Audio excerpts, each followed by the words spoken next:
What's up guys, it is Matt from Armstrong Gaming. We're back again here with Darius. This is episode 2 for Skyrim. I've cut down some of the videos so that way we just do the highlights on our way to go and find the White Phial. We get waylaid by a thief here, trying the persuade option. Let's see if it works. No dice. Does not work. Is not always a guaranteed speech improvement. It's one of those things I think where the game is put in that you need to have a minimum speech skill, and I don't think ours is up to snuff. Cool. As said, I'm going to try and do my combat based on the situation, and this situation I want this sucker to burn. So, a little bit of flames, and he doesn't hit for very hard. He's swinging 2 daggers, they're not going to do a lot of damage. Getting for the destruction spells, then going for the axe. Yeah, pretty much going to try not to do too much one-handed melee. I'm not a big fan of it, but at this point in the game, I don't have a two-handed weapon.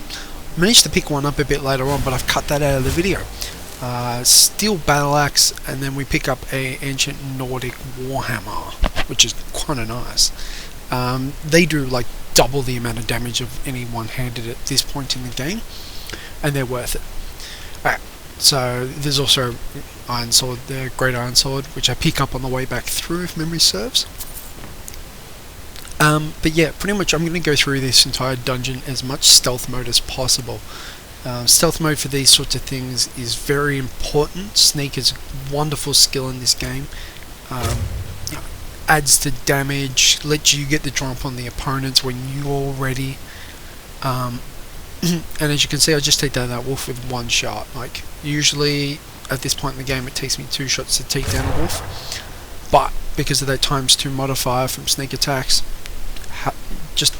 it's the way to go. It's a little bit slower, which is not as fun, but if you're a patient player, and I like to think I am, you can get a lot done in sneak. Cool, so I try and do a lot of this in sneak today. We're going to be going through this pretty slowly. This is my 2nd time through this quest now. Last time I turned around and said I'd never done it. I had some audio issues on our first record, so I've had to go back and do the quest again. That does have the unfortunate thing where I've lost a lot of magical items that I picked up, yada yada yada. Not here to bitch and complain. Anyway, let's move forward. So in this 20-something minute clip, we're just going to do this quest. I've queued up another one, I've recorded, rendered, just need to do the audio for it, and that one's going to be devoted to the Dark Brotherhood. We're going to do the very opening quest all the way up to receiving our first set of contracts. So that's looking through next. We'll also take a trip over to College of Winterhold, and there's only one reason for that, but I'll explain it in the next video. That's your little teaser. Gonna do some Dark Brotherhood shit. It's gonna be wonderful. Alright, I'm gonna point out where the traps are. Yeah, spoilers, gotta love them. Alright, so just ahead here on the ground is the trap mechanism, which shoots off to the darts just above the treasure chest. Alright, one of the things you should be doing when you're playing this game, have the sound on. Cannot stress that enough.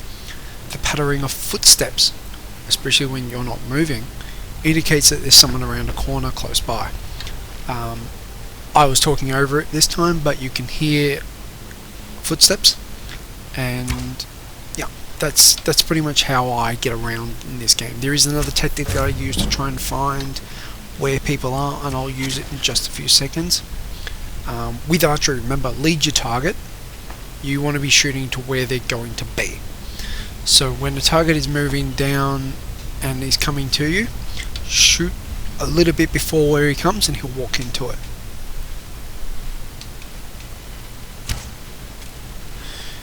Alright, sorry about that. I had to do some stuff. So I had a quick little break in my record, which means I've got no idea what I've just said. This is a bit of fun. Alright, so I just used a bit of a tactic that I like to use occasionally. I think I may have mentioned it. Basically there's a shout called throw voice. You get it at sheer point. Yeah, really good for being able to draw out enemies from where they are and bring them about. And I try and do it again here, shoot that guy in the back as he comes out, which is nice, and get the shot on. Remember, as I said before, shoot where they're going to be. If they're running directly at you and there's nothing in the way, they're going to run straight at you. It's what the AI has designed it to do. Take advantage of the AI at all opportunities. So yeah, I try it again here. Little shot against the wall. No movement, no red dots. Think it's safe. Pick up my arrow, get detected. Another good reason to be in stealth mode. That little eye opens up, you know that somebody else is there before anything else even kicks off. And that's sort of an advantage. Another advantage of archery is that little punch jab that you see. That's a wonderful little thing and should be treated as such. Shot a couple of times there. You have to forgive me, I'm having a coffee at the same time and it's wonderfully delightful. Alright, so the Nordic crypts and so forth have bodies just lying about in them. The older and the more decayed they look, the less likely they are to stand up. You want to look for the ones that have pants on. Generally you'll see their pants or their shirt. Shoot those ones. I shoot into one of those ones just previously to show you what the difference is. That one ain't going to move. That one there straight ahead's not going to move. The one I'm looking at now, no, not yet. Here, just here. That one there, you can see the pants? That's a bad shot. That's what you want to aim for. It'll get your sneak scores up, it'll get your archery scores up, and there's another one just next to him. And basically, they're easy pickings. You know, they're not going to get a chance to fight back because, as you see, 2 shots and they're down. Or 1 shot once you get the ×3 modifier for sneak attacks for ranged weapons. Or if you get your sneak skill up high enough, you can go in with a dagger and get it ×15. We'll probably do that at one point or another just to show you how cool it is. Yeah. And then there's other tactics you can do to sort of bring it out.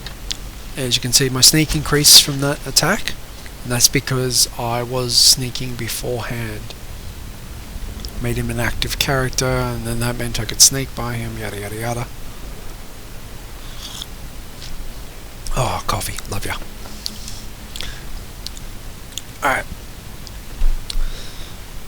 Just make sure that when you're doing looting and so forth, you pick up loot that's going to be effective for you. I've just picked up some gold bars, mainly because I want to be able to convert them into, you know, necklaces and so forth, that it was worth a bit of gold.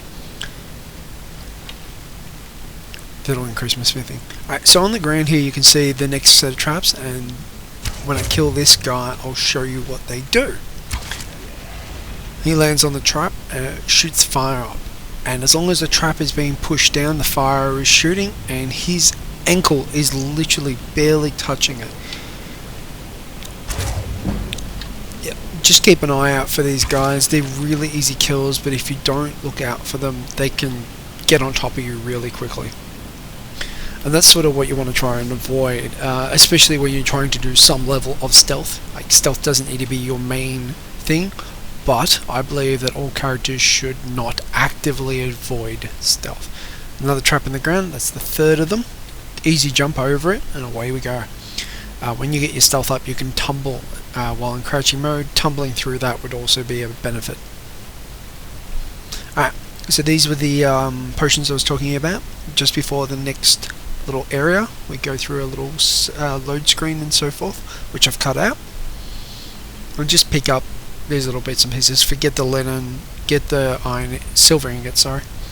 They're useful, again, you can make jewelry. Jewelry is really good because it's light. When you get your enchanting up, you can enchant them with almost anything and put items on that are situational. And because they're so light, your armor can have your general fortify health or fortify magicka or whatever you need it to be, and then your rings can be that bonus to two-handed or bonus to archery.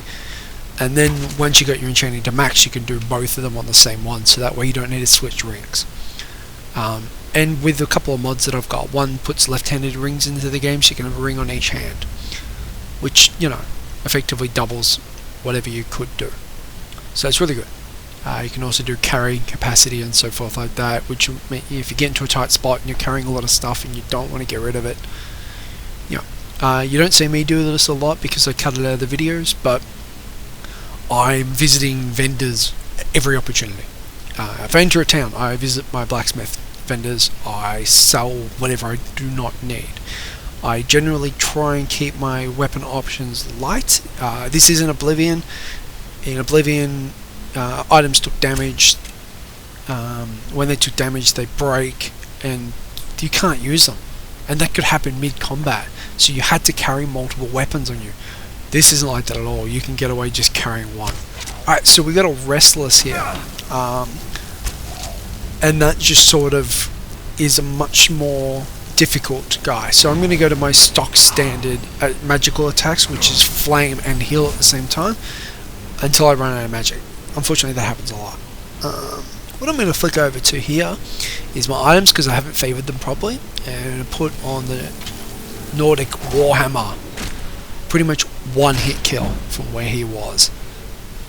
Really good. And my two-handed, as you can see, is only 17. Two-handed weaponry, really good. Get your block skill up. Get your huge attacks in. You know, it doesn't need to be swinging fast as long as you swing hard and connect. Can generally break through shield defenses and so forth like that. I can't speak more highly of two-handed weaponry. I found that dual wielding one hands, you got into a bit of trouble every now and then where you just sort of had the person blocking and you just couldn't get through their armor. And there's ways through around that and so forth, but none that I sort of became accustomed with, that I recognized enough to, you know, put that ahead of stealth archery or two-handed melee, which is just in essence simpler. Obviously the archery, the stealth archery, if you can kill someone before they can even get a block up, well, that's just, you know, that's child's play.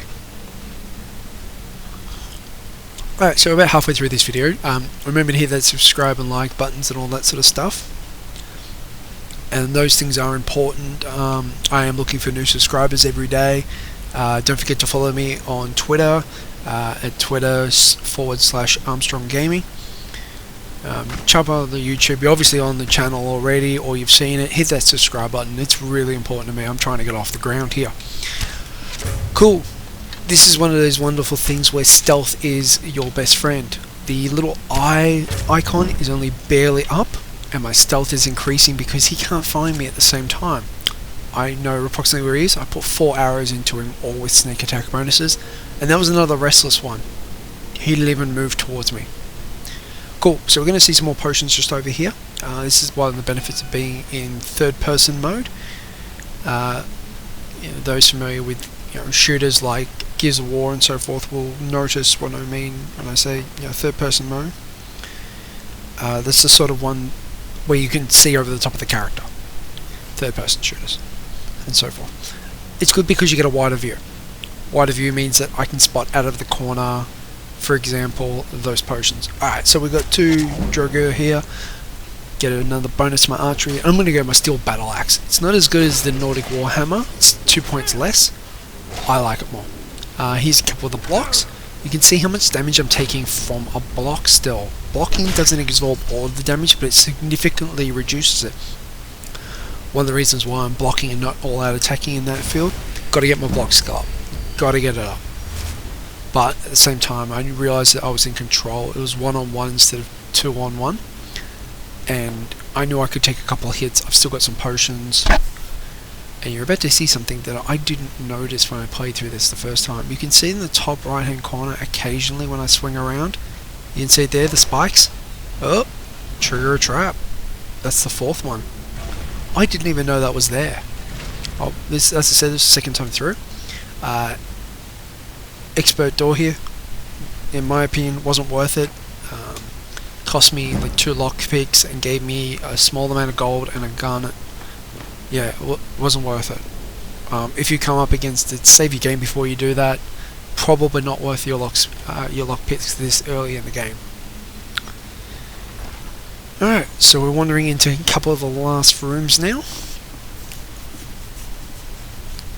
Going across this little breach, which is the 3rd level up. As you can see, the lower levels below. Another sip of coffee to get me through. Alright, another guy comes out of nowhere, didn't have an arrow drawn. This is going to get dangerous. Flames. Gotta go the flames. Flames are really good in some aspects, especially to draw out opponents. I think I use them as such here. Really good to get those, cross damage skills up early as possible. I know through my last run through this little section that there's a lot of guys. I believe I switching back to the flames. Doing a little bit of destruction. Good thing about flames, as you can see, doing a little bit of a squirt damage. You don't hold it for very long because it's a channel spell. It takes off mana every second. So you do like a couple quick little bursts just to put them on fire and let them burn. Does some continuous damage, doesn't cost you any mana. And see here, I'll let go when he's getting to about a third health and just let the flames burn him. It stacks the damage and they eventually just cark it. And that's sort of what you want.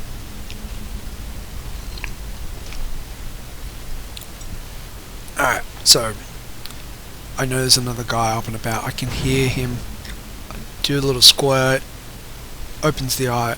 They know that I'm here. I know that they're here. We just gotta find him. And there he is.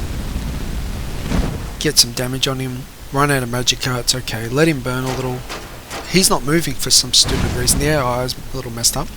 Put him on fire. And just, destruction magic. Oh, he's walking away from us. He cleared through that 5th trap pretty easy. Alright, so I'm going to snipe him from here. Get the bow out. Here he is. Come on. Oh. Dead by trap. That's kind of handy. Another sip of the coffee. Alright, and just past this next trap is the last room. The last time a guy went in, there were 4 guys, and I had to get this steel battle axe out to crush them. Get my timing right and run through. Pause. As soon as that happens, pause. Because everything is triggered by distance and movement in this game when it comes to these sorts of effects. I entered through a threshold, pops that open, I go a little bit forward, he'll start to get up. Alright, cool, here we go. He's popped up, let's go for attack. I miss my attack, which is stupid of me. But, alright, he's a big boss. You want to go for the little guys in that case. Get them down. Think about this. You want to be fighting one big guy, or one big guy, and a whole bunch of his mates. Alright, got to keep an eye on your health. As soon as you get low, hit that B button if you're using controller, or the open menu button on the keyboard, whatever that might be. I don't use keyboards, I don't know. And then hit his friends up for some damage. Use the terrain to your advantage. Use all your spells, make sure that you get him on there, get him down low hit points before wading back into melee. Alright, manage to get him low enough that he's hit the submit. Take his head off.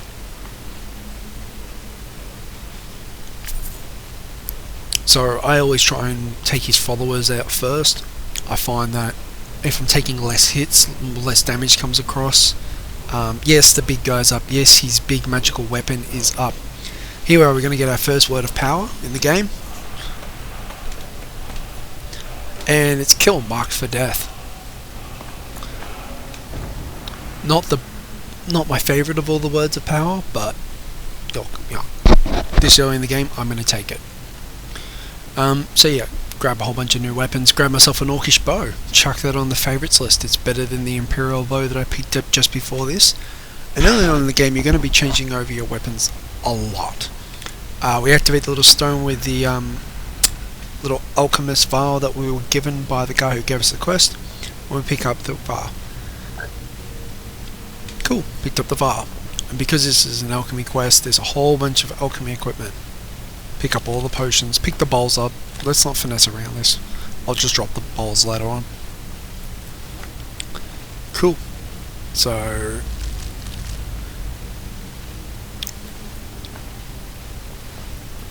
Make sure you collect everything in here, especially the alchemy equipment, because you can eat it to learn its first effect, and as you get up you can learn 2, then you can learn 3, then you can learn the last one. And there's also an alchemy book worth picking up here. Cool, so it gets my alchemy skill up to 19. Obviously not the best use of that book, you want to use them later on, but without mods, when you pick up a book you read it. There is mods on the Steam network and possibly Nexus, I don't know, I don't use Nexus, that allows you to pick up books without reading them for the specific purposes of gaining those really hard to gain skill levels later in the game. If you want to use them, use them. I've used them before. I'm just not using them now because I'm trying to keep this as vanilla as possible while having a couple of little effects. As you can see, my arrows on my belt are at a different spot, and that's just to be aesthetically pleasing for myself. I hated where they sit on the back, especially when using two-handed weapons. That's where the two-handed weapons sit, so it doesn't make a lot of sense. Alright, so I'm going to cut through and we're going to watch the end of this quest. And as I said earlier on, we're up to Dark Brotherhood next. Going to do a little bit of College of Winterhold, but that's not going to be super important. You'll notice from all the subtitles, I got shafted out of my reward. That much effort and I get 5 gold. Not really worth it in that terms, but alchemy book and so forth, worth it. Alright, this has been Matt for Armstrong Gaming. Subscribe and like. See you next time.